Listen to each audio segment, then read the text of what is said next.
চেনা গেছে তো? আরে আজীবন বলেছে পলাবো না,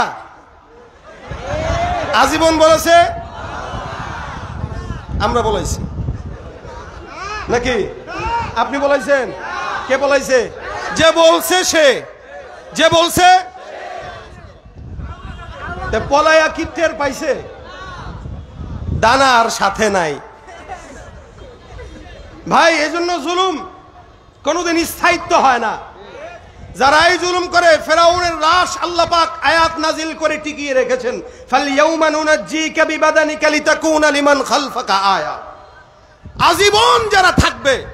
ফেরাউন যে কি বাটপার ছিল, ফেরাউন যখন মারা যায় মানুষ বিশ্বাস করতে পারতেছিল না, কিরে আসলেই কি মারা গেছে কিনা, কেমনে সম্ভব? ফেরাউন এভাবে মরছে, আল্লাহ কারে মরছে এটা বিশ্বাস হয় না। আমি লাশটাকে রেখে দেব, তোরা কেন? কিয়ামত পর্যন্ত সবাই যেন দেখে যে এটা কেমন ছিল। তা আমাদেরও মাঝে মাঝে বিশ্বাস করতে কষ্ট হয় না? হ্যাঁ, প্রথম সপ্তাহ তো এরকমই ছিল। রাস্তায় ঘুরলে কি কেমনে সম্ভব? এদেশে নাই, এদেশে তা কোথায়? যাদের বাসায় থাকতে চেয়েছে তারা আছে, মেজবান আছে, মেহমান পলায় গেছে।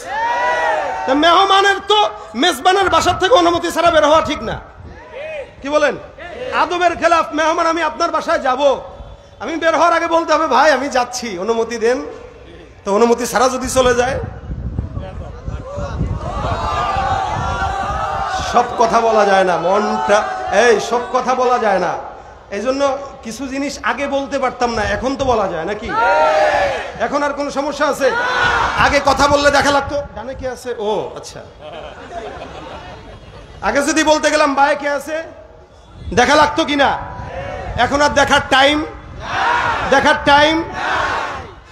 তবে এই নাইটাকে স্থায়িত্ব করার জন্য ইসলাম দরকার, এই নাইটাকে স্থায়িত্ব করার জন্য কোরআন দরকার। আপনি যদি কোরআনকে বাদ দিয়ে এই নাইটা রাখতে চান, আমি বলবো এই নাই থাকবে না, আবারও আন্দোলন শুরু হয়ে যাবে, আবারও এই টোল বক্স পুরানো হবে। হয়তো এই সুযোগ বাংলার জমিনে দ্বিতীয়বার দেওয়া যাবে।